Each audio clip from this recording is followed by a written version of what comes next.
Neat పరీక్షపై supreme court విచారణ గురువారానికి వాయిదా పడింది. విచారణ సందర్భంగా అత్యున్నత న్యాయస్థానం కీలక వ్యాఖ్యలు చేసింది. నీట్ క్వశ్చన్ పేపర్ లీక్ అయిన మాట వాస్తవమని స్పష్టం చేసింది. అయితే లీక్ అయిన పేపర్ ఎంత మందికి చేరిందన్న విషయం తేలాల్సి ఉందని పేర్కొంది.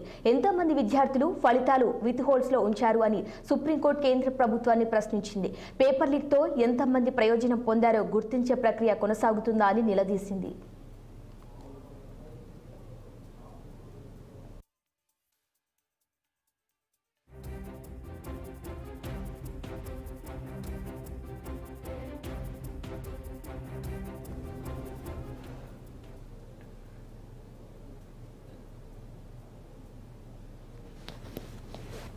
నీట్ రద్దు చేసి మళ్లీ పరీక్ష నిర్వహించాలని పిటిషనర్లు కోర్టును ఆశ్రయించారు.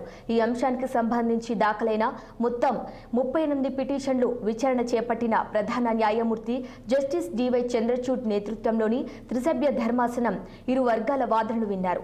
23 లక్షల మంది విద్యార్థుల భవిష్యత్తుపై ఆచితూచి నిర్ణయం తీసుకోవాల్సి ఉందన్న సిజేఐ లోపాలను పసిగట్టేందుకు నిపుణుల కమిటీని ఏర్పాటు చేస్తే ఎలా ఉంటుందని ప్రశ్నించారు. నీట్ పేపర్ సెట్ చేసిన తర్వాత ప్రింటింగ్ ప్రెస్ కు ఎలా పంపించారని, ఏ తేదీలో ఈ ప్రక్రియ జరిగిందని నిలదీశారు.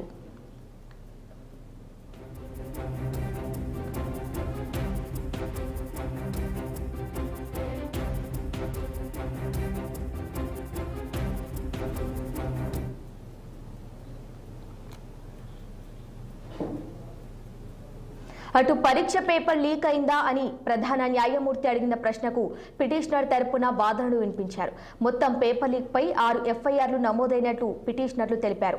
ఒకే సెంటర్లో పేపర్ లీక్ అయిందని ప్రభుత్వ తరపున అడిషనల్ సొలిసిటర్ జనరల్ చెప్పగా, పరీక్షకు 3 గంటల ముందు పేపర్ లీక్ అయినట్లు ఎన్టీఏ తెలిపింది. ఇరువైపుల వాదనలు విన్న ధర్మాసనం ఈ అంశంపై జాగ్రత్తగా నిర్ణయం తీసుకోవాల్సి ఉందని పేర్కొంది. అలాగే అక్రమ మార్కులను గుర్తించకపోతే తిరిగి పరీక్ష నిర్వహించడం మినహా మరో మార్గం లేదని సిజేఐ చంద్రచూడ్ స్పష్టం చేశారు. తదుపరి విచారణను గురువారానికి వాయిదా వేసింది సర్వోన్నత న్యాయస్థానం.